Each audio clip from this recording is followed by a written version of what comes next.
Olá, pessoal, sejam todos bem-vindos a mais um episódio aqui do podcast. E hoje eu estou aqui com a presença da engenheira civil Vanessa Aguiar. Tudo bem, Vanessa? Tudo jóia, Paulo. É um prazer estar aqui com você. Obrigado pelo convite. Nada, um prazer ter você aqui. E hoje a gente vai falar um pouquinho sobre regularização de imóveis. Essa é uma das especialidades da Vanessa e eu acho que é um assunto extremamente relevante, tanto para quem tem um imóvel e o imóvel não está regularizado, quanto para profissionais da engenharia que queiram trabalhar que queiram se especializar em um nicho, né? Enfim, trabalhar com isso. E aí a gente vai falar, eu tenho algumas perguntas aqui para a Vanessa, mas antes deixa eu te apresentar a Vanessa para o pessoal que está escutando. A Vanessa, ela é engenheira civil, ela é especialista em engenharia civil diagnóstica e ela também é especialista em regularização de imóveis. Não é isso, Vanessa? Isso, certinho. É isso aí. E aí, Vanessa, mais uma vez, muito obrigado por ter aceitado o convite, muito obrigado por estar aqui. E vai ser massa a gente bater esse papo sobre esse tema legal aí, certo? Isso aí, bora lá. Vamos lá. E aí a primeira pergunta, a pergunta bem básica, tá? Uma pergunta bem básica, mas justamente para nivelar quem tá nos escutando. Vanessa, o que que significa regularizar um imóvel? Regularizar um imóvel é você tirar um imóvel da clandestinidade, porque todo imóvel, quando ele começa a construção, ele precisa de algumas documentações, então ele passa por alguns processos, né, na prefeitura. Então tem projeto, tem alvará, tem habite.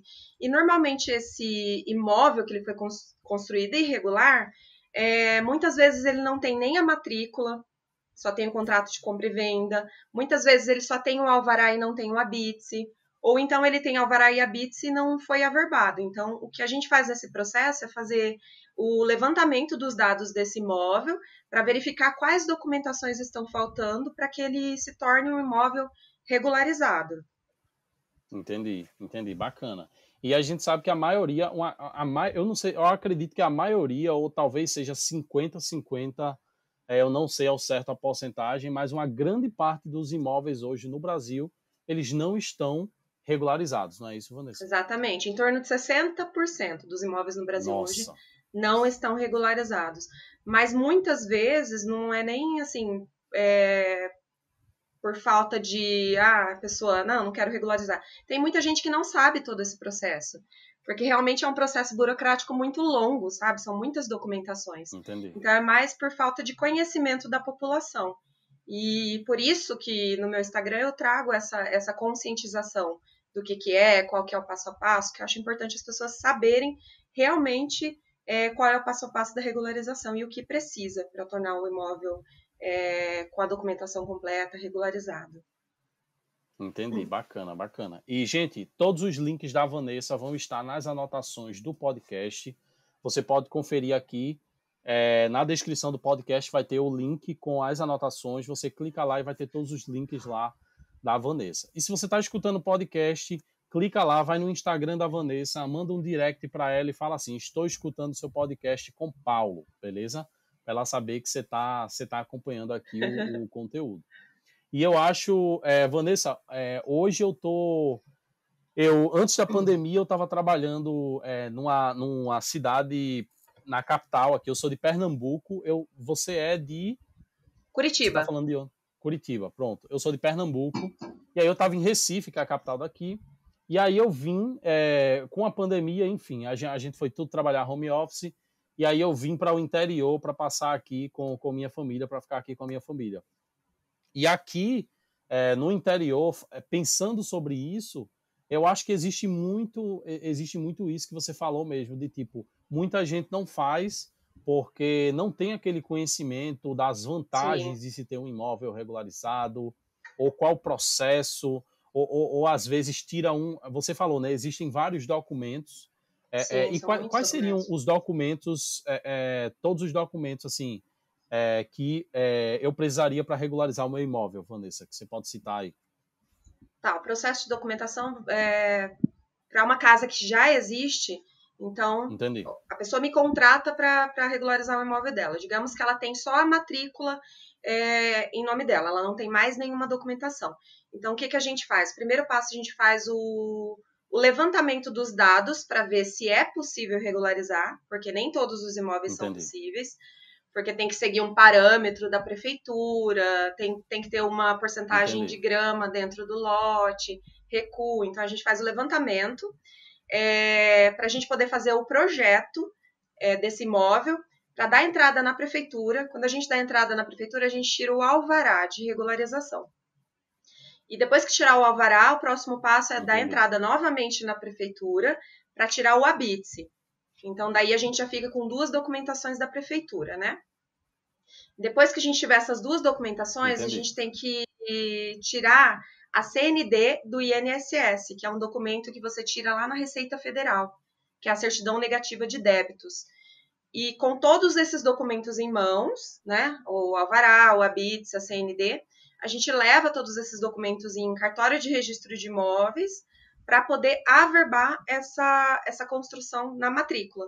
Então, antes só tinha uma Entendi. matrícula com a metragem de um lote. E depois que você averba, vai ter a matrícula com um lote e uma casa averbada. Aí aparece lá a metragem da casa Entendi. também. Então, basicamente, esse é o processo de Entendi. regularização de um imóvel. Ou seja, não é tão simples assim, você realmente precisa fazer um estudo e precisa, como você falou aí, se tem que fazer um projeto, não é qualquer profissional que vai chegar lá e fazer, tem que ser um engenheiro civil, não é? Arquiteto também pode participar desse processo de regularização, Vanessa, ou não? Arquiteto também pode, engenheiro civil, arquiteto e, E pelo que eu técnicos, né? vi, técnico em edificação também, com uma metragem Entendi. até 80 metros a residência, eles também podem.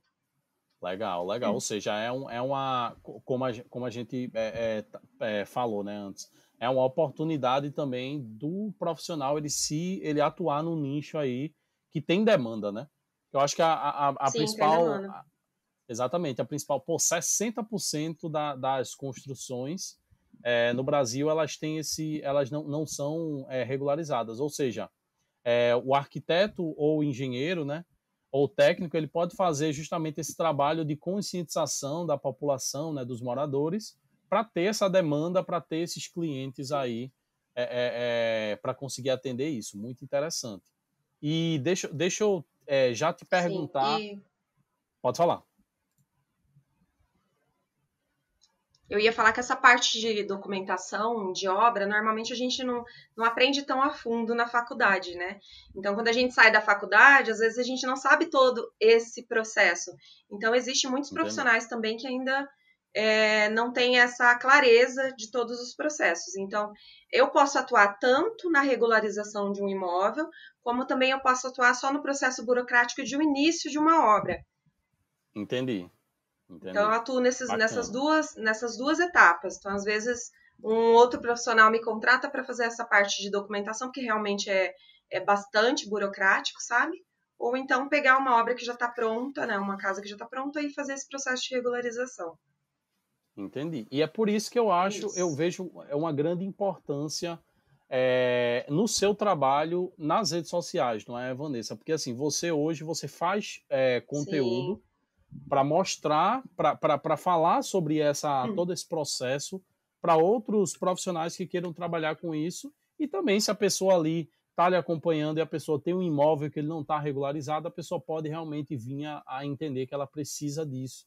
E é uma coisa que você não vê muito na faculdade, você não vê muito aí no mercado, e e você não vê muito aí na formação do profissional, né, do engenheiro, do técnico, do arquiteto, mas é uma coisa que tem demanda e que tem suas vantagens Tem. da pessoa que tem um imóvel investir nisso. E é justamente essa a minha próxima pergunta para você.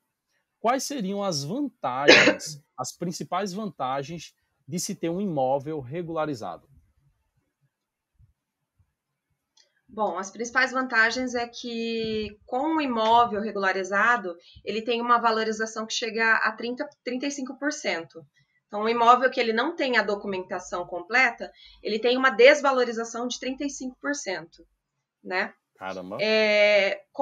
com o imóvel regularizado também é possível fazer financiamento bancário, porque o banco ele só aceita fazer o financiamento de um imóvel quando ele tem todas as documentações, provando que a pessoa realmente é dona Entendi. desse imóvel, né? Também pode usar o imóvel como garantia para créditos bancários, né? Esse imóvel pode Entendi. usar como garantia para créditos bancários. Também, ele, com o imóvel regularizado, a pessoa evita multas da prefeitura. Porque a prefeitura, quando tem alguma denúncia que o imóvel está irregular, a prefeitura vai lá e ela dá multas, ela dá multa, e a multa normalmente ela chega em valores altíssimos, assim. Eu tive um cliente uma vez que ele recebeu uma multa de 12 mil reais por não ter o habite. Ele tinha o alvará, mas Nossa. ele não tinha o Nossa. habite do imóvel. Então, assim, às vezes a pessoa fala, não, vou economizar, não vou tirar a Entendi. documentação, mas você vê que realmente não compensa muito. E também, com Entendi. o imóvel regularizado, esse imóvel é possível entrar no processo de inventário. Porque o inventário, quando a pessoa, né, o dono do imóvel, ele morre e entra no processo de inventário para os herdeiros, né? O inventário ele não regulariza o imóvel, Entendi. ele só regulariza esse processo de divisão entre os herdeiros. Então, essas são algumas das Entendi. vantagens de regularizar um imóvel. Não, e essas vantagens são até argumentos que o próprio engenheiro, o próprio profissional, ele pode apresentar para conseguir convencer o cliente, para conseguir mostrar ao cliente de que ele precisa investir nisso, né? Vanessa, Sim, deixa eu sair um pouquinho aqui do roteiro e já te perguntar sobre isso que eu acho de extrema importância.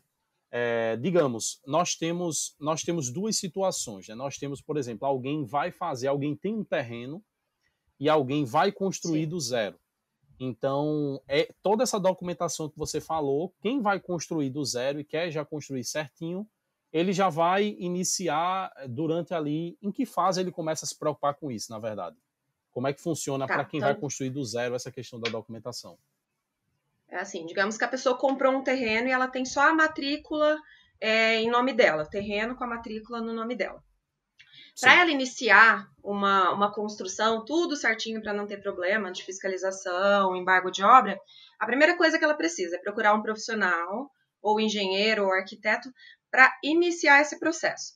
O profissional ele vai fazer a entendi. análise ali do terreno, do que pode ser construído naquele terreno, porque, como eu disse, não é tudo que pode ser construído no terreno. Então, vai fazer aquele levantamento dos dados para ver o que pode ser construído para poder fazer o projeto. Então, o profissional vai lá, faz o projeto. Terminou o projeto, ele vai apresentar o projeto na prefeitura para poder emitir o alvará de construção. Aí, emitindo o alvará de construção, a Entendi. pessoa já pode começar a construir. Aí vai precisar de um responsável técnico para acompanhar a obra, né? Esse alvará de construção, ele vai ter que ficar na obra, porque caso a fiscalização vá lá para poder ver se tem um profissional e ver se tem um alvará, o alvará estará na obra. É importante falar também que é uma coisa que muita gente não faz. Quando inicia uma obra, a pessoa, o dono, o cliente, ele tem que fazer um cadastro na Receita Federal, que chama Cadastro Nacional de Obras. Então, ele vai lá, entra no site da Receita e ele vai Entendi. cadastrar essa obra para poder declarar o INSS da obra, tudo. E com esse cadastro, depois, é que a gente consegue lá no finalzinho da obra tirar a CND. Porque senão complica um pouco no final para poder tirar. Então, voltando, né? Tirou o Entendi. alvará, terminou a construção, vai ter que dar entrada novamente na prefeitura para tirar o habite. Então, tira o habite, Entendi. aí só depois que tirar o habite que a pessoa pode morar na casa. Então, muita gente faz tudo errado. Já por lei, não pode habitar em uma casa sem o habite. Como o próprio nome já diz, né? Habite-se. Entendi. Então, depois que tira o Entendi. habite, aí a pessoa vai ter que tirar a CND do INSS. É onde vai estar vinculado aquela CNO que a gente cadastrou lá no início da obra. Então, por isso que muita gente chega no final da construção e não consegue tirar a CND. porque ela não cadastrou a CNO. E é importante ressaltar também que quando a pessoa ela não cadastra lá no início a CNO, ela tem 30 dias para fazer esse cadastro. Se ela não fizer, a Receita Federal ela vai fazer automática, porque tem uma vinculação com a Prefeitura e a Receita Federal. É importante ressaltar isso.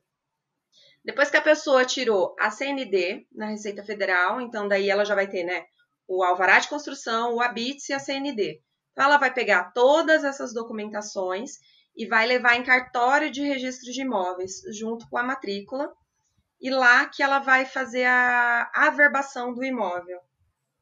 A averbação do imóvel é você dizer que naquele terreno tem uma casa. Então, ele vai registrar aquela casa na matrícula. Então, passo a passo é basicamente esse, para início de uma construção. Então, na verdade, só muda algumas coisas, né? Uma regularização e o início de uma construção. No início da construção, você tem que cadastrar a obra, né? E normalmente a pessoa, quando vai regularizar, ela não tem essa obra cadastrada e a gente tem que fazer tudo depois. Entendi.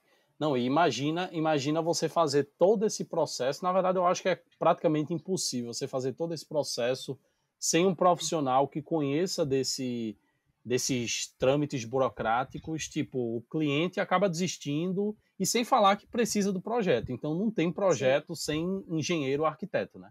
Não tem, ou técnico. Não tem projeto sem uma pessoa capacitada para assinar o projeto e tal. E muito interessante isso. E deixa eu fugir do assunto também, que é uma coisa que eu nem tinha colocado aqui, mas é uma dúvida que já me surgiu, é o seguinte. E se a pessoa construiu,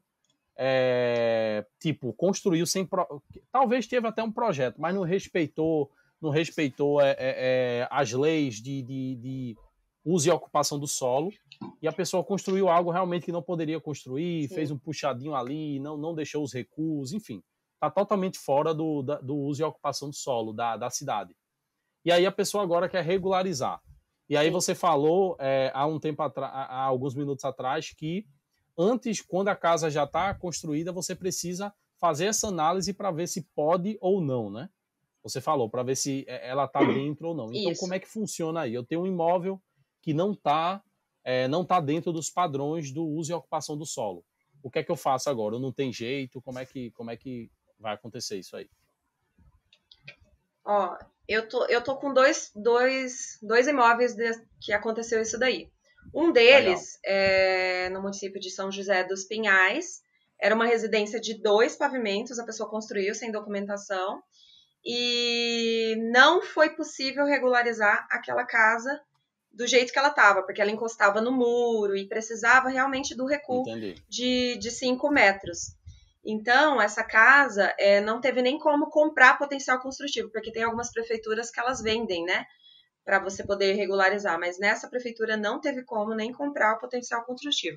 Então, não teve como. Ou a pessoa vai ter que fazer a demolição dessa parte que avançou, né? Que não deu os 5 metros de recuo, ou ela não vai regularizar. Mas como esse imóvel, a pessoa me procurou porque ele queria vender a casa, então provavelmente ele vai acabar demolindo essa parte, né? Esses dois pavimentos para poder ter a documentação e poder vender o imóvel. No outro caso que eu tive daqui de Curitiba, foi também uma residência de 3 pavimentos. Na época, um profissional pegou para construir a casa e acabou ultrapassando, assim, não analisou corretamente os parâmetros construtivos e acabou ultrapassando o que podia construir. Então, não tinha... Os recursos tinha, mas não tinha o potencial construtivo adequado, não deixou a porcentagem de grama. Então, só que, por sorte do cliente, teve uma lei que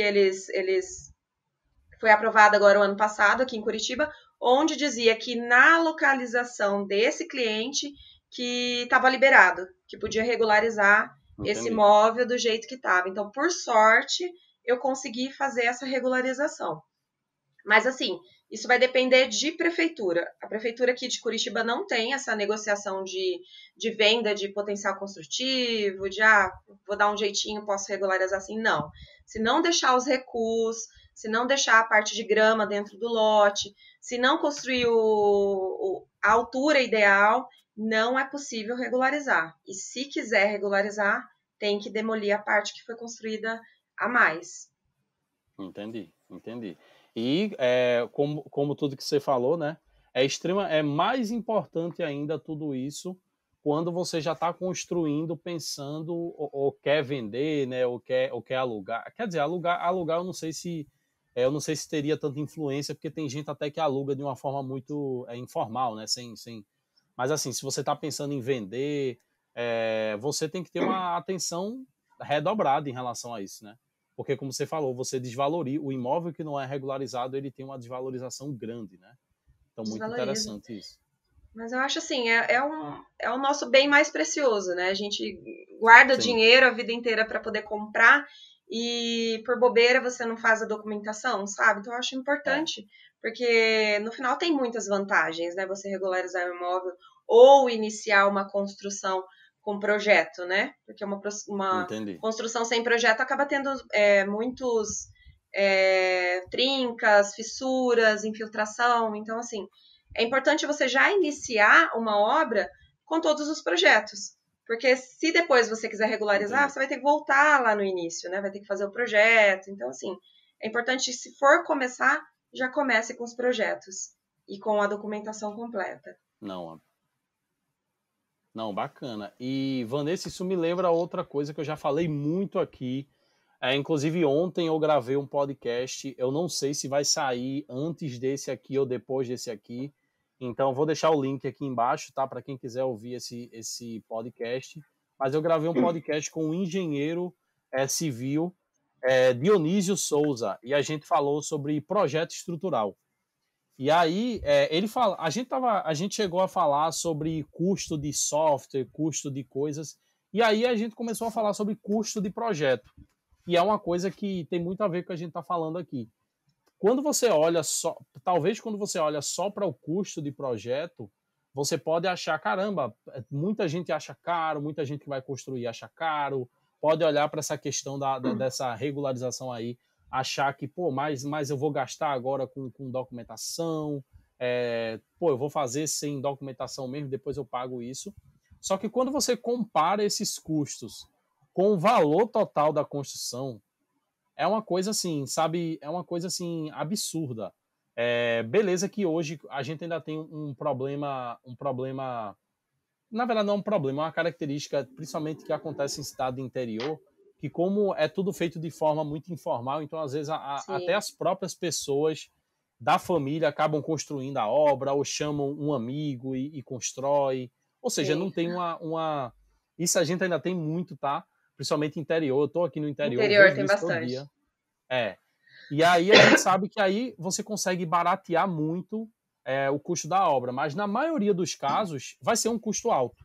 E se você comparar com o projeto e com a regularização da obra, não chega a ser. Você vai ver que é pequeno em relação ao valor, né? E falta realmente o planejamento. Eu acho que aí é mais uma questão de planejamento financeiro de quem vai construir, de pensar nisso, né? Olha por que eu acho que também compensa mais, porque assim, quando você constrói uma casa, você tem lá, né, construiu a casa, tem os seus filhos, aí de repente a pessoa morre e ela tem que entrar no processo de inventário. Para fazer esse processo sem uma casa regularizada é muito mais caro. Então, assim, Entendi. se você já regulariza essa situação, né, antes do falecimento e tal, é, facilita muito esse processo. E acaba sendo Exatamente. mais barato do que esperar para depois fazer esse processo de inventário. Entendi. Não, e é até uma boa você citar isso, porque uma grande parte dos pais, né? Na verdade, o sonho deles de ter a casa, muitas vezes, é porque eles sabem, pô, vou deixar para Para os meus deixar para os filhos. filhos. É Exatamente. O verdade. sonho dos pais é terem um imóvel lá direitinho e deixar para os filhos. E por conta de Sim, uma documentação, os filhos podem ter problema ou pode ter problema quando chegar esse momento. É interessante isso. sim. Muito interessante. Não, e é isso. Gente, se você está escutando até aqui, o bate-papo está muito interessante. Mais alguns avisos que eu sempre dou no podcast. Se você está escutando até aqui, vai lá no direct da Vanessa e fala lá: Vanessa, estou escutando o seu podcast com o Paulo, beleza? E aí, mais algumas Isso coisas. aí. Gente, o primeiro link que está aqui embaixo é um link para você cadastrar o seu e-mail no podcast, tá? Então você só vai receber 2 e-mails por semana, que é com os 2 episódios por semana. Vanessa, eu toda semana eu libero duas entrevistas dessa daqui, com profissionais da arquitetura e engenharia, e tá sendo uma aventura muito bacana conhecer gente tão legal quanto você, com outras pessoas que eu já entrevistei. Eu acho que isso é muito legal, esse networking, poder abordar esses assuntos e poder abordar esses assuntos de uma forma mais livre, né? Tipo, a gente não tá preocupado aqui com roteiro, com slide, Sim. enfim, é uma coisa muito mais livre. Uma conversa informal mesmo, né? Exatamente, eu gosto muito desse modo. Parabéns mais uma vez pela iniciativa, é muito legal, porque assim, a gente conscientizar as pessoas, né, em relação a toda essa parte de construção, isso é muito importante, é uma coisa que eu sempre busco estar fazendo, né, conscientizando mesmo, educando para a pessoa não sofrer depois, né, com todo esse processo de obra. Não, com certeza. E conhecimento é poder, né, tipo, mais uma vez, como você até falou, muita gente não faz porque muita gente não conhece, tá? E não tem esse tipo de conteúdo facilitado. Por exemplo, você citou várias coisas aí que eu não sabia nem que existiam, sabe? Eu não sou da área e eu não sabia nem que existiam. Então, assim, eu tô aprendendo, quem tá escutando tá aprendendo, e isso é muito bacana. Eu gosto muito dessa liberdade da internet por causa disso, sabe? Porque a gente consegue ter acesso a profissionais especializados como você, para trazer essas informações bem redondinhas aí para a gente. E aí, deixa eu entrar agora em outro aspecto da regularização de imóveis. Eu gostaria de conversar com você agora, a partir de agora no podcast, sobre, na visão para o engenheiro, o que é essa oportunidade de ter tantos imóveis que não estão regularizados e que precisam ser regularizados, o que é que isso quer dizer para engenheiros, arquitetos e técnicos, tá? Algumas perguntas, eu tinha colocado aqui algumas perguntas e a gente acabou respondendo ao longo da conversa que a gente já teve, né? Como, por exemplo, quais são os profissionais que podem trabalhar com isso? Mas, assim, vamos conversar agora. Primeiramente, eu gostaria de saber, Vanessa, como é o seu dia a dia hoje trabalhando com regularização de imóveis? Você não só trabalha com regularização de imóveis, né? Você oferece outros tipos de serviço, não é isso? Hoje em dia eu dei um foco maior para regularização, porque como a gente já sabe que 60% dos imóveis no Brasil é irregular, então assim, tem uma demanda muito grande para regularização. Não só regularização do imóvel com essa parte de documentação, né? Que eu falei. Mas tem também, por exemplo, uso capião, que é um tipo de regularização, que isso daí também faço bastante, sabe? Então eu procurei dar um foco maior nessa parte de regularização, porque eu vi que realmente falta profissional habilitado, sabe, especializado para dar seguimento, né, nesse assunto. Entendi. E como é que você enxerga esse mercado, esse nicho de mercado para outros engenheiros? Tipo, você acha, você vê muita possibilidade de engenheiros se especializarem nesse nicho aí para atenderem essa demanda? Como é que você enxerga isso? Eu vejo assim, como eu te disse, a gente sai da faculdade totalmente assim leigo nessa parte de documentação. Então, como essa área, essa especialização de regularização é muito ampla, né? Existem muitos imóveis, então eu vejo uma oportunidade muito grande para principalmente para quem está começando, ou para quem, por exemplo, eu gosto muito da parte de burocracia, então é uma coisa que eu sempre fiz. Eu não gosto muito da parte de construção, de acompanhar a obra. Então, muita gente acha que tem que sair da faculdade e tem que acompanhar uma obra. Era uma das coisas que eu pensava. Eu falava, e agora, né? Eu não quero acompanhar a obra, né? Eu quero ficar com a parte de burocracia. E foi uma das áreas que eu descobri que eu faço, que eu gosto, mexendo com a parte de burocracia, onde eu me especializei. Eu falo especializar, mas a área de regularização, ela não existe uma especialização. Existe cursos que te especializa para você entender desses assuntos. E assim, São cursos muito como se fosse uma especialização mesmo, que abrange todas essas Entendi, áreas. Então é mais ou menos isso. Eu acho que é uma grande entendi. oportunidade que a gente tem para poder estar pegando essa área aí, se especializando e encontrando serviços. Entendi, bacana, bacana. E, Vanessa, a pergunta que todo mundo quer saber é o seguinte: como ganhar dinheiro com regularização de imóveis? Se alguém chegasse para você hoje e dissesse, Vanessa, eu sou engenheiro, sou arquiteto, sou técnico, e eu quero ganhar dinheiro com regularização de imóveis, qual seria o passo a passo que você indicaria? Qual seria a dica que você daria a essa pessoa? Primeiro, estudar muito. Você tem que dominar as leis. Cada Entendi. município que for trabalhar vai ser uma legislação diferente. Tem um código de obras. Todo município ele tem um código de obras. Então você vai ter que pegar aquele código de obras, assim, que é muitas folhas. Você vai ter que ler e dominar esse código de obras para entender tudo o que o município, aquele município que você vai atender, tudo que ele pede para uma construção. Então, a primeira Entendi. coisa é estudar bastante. Segunda coisa, todo profissional que quiser iniciar essa área, ele precisa estar inscrito na prefeitura do município. Então, por Entendi. exemplo, você pode, se você não. Tem muita gente ainda que está trabalhando irregular, né, com MEI. E o profissional, o engenheiro Sim, arquiteto, ele não pode ser MEI, ele tem que ter verdade, empresa aberta. verdade. Ele tem que ter empresa aberta. Então, na prefeitura, se você quiser fazer um serviço de regularização, você tem que se cadastrar lá na prefeitura para você pagar o ISSQN.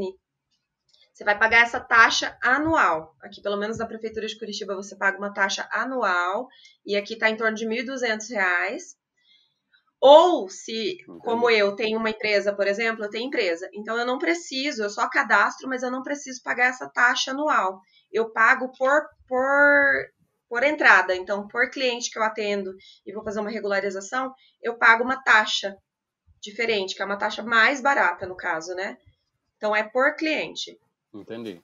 Então é mais ou menos isso, assim, quem estiver Entendi. começando, o que eu oriento mesmo é estudar, dominar a lei do município, fazer esse cadastro certinho e começar. Começar que é uma área, assim, incrível, tem muito campo, é muito gostoso trabalhar, quem gosta da parte de burocracia, de obra mesmo, assim, vai se encantar, é uma área muito legal. Entendi. E deixa. E que dica você daria para as pessoas depois, por exemplo, as pessoas conseguiram, regularizaram tudo, abriram a empresa, se cadastraram no município, estão por dentro das leis. Como captar clientes? Que dicas você daria para as pessoas conseguirem captar os primeiros clientes ali para regularizar os imóveis? Essa pergunta é a pergunta que eu mais recebo no meu Instagram. E uma das coisas que quando eu comecei a trabalhar com isso, eu tinha 300 seguidores no Instagram. Hoje falta Legal. só alguns para completar 10.000, né? Isso foi em apenas alguns meses, então foi muito rápido. Então, o que eu falo, assim, hoje mudou muito, o mundo mudou, o mundo hoje é digital. Depois da Entendi. pandemia, as pessoas começaram a enxergar isso. Então, eu oriento, principalmente, você fazer a produção de conteúdo, ter um Instagram, ter um Facebook, ter LinkedIn, todas as redes sociais, você fazer a produção de conteúdo educativo, que é educar o seu Entendi. cliente, falar sobre a regularização, sobre as vantagens, né, as desvantagens não tem, na verdade, né, os benefícios. Então, é você fazer essa divulgação dessa forma através das redes sociais. Entendi. É dessa forma que eu capto os meus clientes. A captação dos meus clientes é toda feita Entendi. pelas redes sociais. Que legal, que legal. E sem falar que argumento não falta. Se você está procurando argumento, volte e escuta esse podcast de novo, porque assim você falou de Uhum. várias questões, né, de valorização do imóvel e realmente de Várias essa questão de, vantagens. por exemplo, quem quer passar os imóveis para os filhos. Isso é um grande motivo, sabe? Para quem quer vender o imóvel, enfim, eu Sim. acho que isso é tudo muito interessante. E, gente, é o seguinte, sintam-se à vontade Eu vou deixar todos os links da Vanessa nas anotações do podcast. Então é só vocês clicarem aí no link. Vai estar lá o site da Vanessa, vai estar lá o Instagram, todas as redes sociais dela para vocês darem uma olhada, tá? E Vanessa, eu queria te agradecer muito pelo tempo que você tirou aqui para a gente conversar. De verdade, foi um prazer lhe conhecer, foi um prazer bater esse papo com você. E eu queria que você deixasse uma mensagem aí para quem está nos escutando. Enfim, fale o que você quiser aí para os nossos ouvintes até o momento. Obrigada, Paula. Eu que agradeço por estar aqui. Obrigada pelo convite, né? Uma mensagem? Agora você me pegou. Nada. Só manda o pessoal investir nessa área, né? Tem que investir na área, quem quiser um nicho aí de atuação no mercado de engenharia, né? Uma mensagem que eu deixo, então, para os engenheiros, arquitetos, pessoal que quer iniciar um nicho, uma mensagem que eu deixo para se especializar em alguma coisa, sabe? É uma coisa que eu sempre falo, assim, a minha captação de clientes, o meu Instagram, ele mudou muito depois que eu escolhi um nicho. E quando eu escolhi um nicho e comecei a falar só sobre aquilo, eu percebo que as pessoas me procuram mais, porque de certa forma me veem como autoridade, né? Que eu estou explicando sempre aquela coisa, do que na época em que eu falava sobre várias coisas. Porque, como você viu, eu fazia inspeção predial, eu trabalhava com a área de engenharia diagnóstica, né? Então eu misturava muito o assunto. E aquilo ali ficava muita coisa na cabeça da pessoa. E ela não entendia, né, o que eu queria dizer. Então ficava muito amplo. Então a dica que eu dou Entendi. E aí você tem um nicho, se especialize naquilo. Isso. E comece a divulgar só aquilo do seu nicho. É a dica que eu dou para o profissional que estiver começando agora e quiser crescer rápido nessa área e começar a expandir aí a área que você está atuando. Olha aí, que legal. Isso. Então é isso, gente. Muito obrigado por terem escutado até aqui. Obrigado, Vanessa. E obrigada, até o próximo episódio. Até o próximo episódio com mais uma entrevista aqui. Valeu, galera.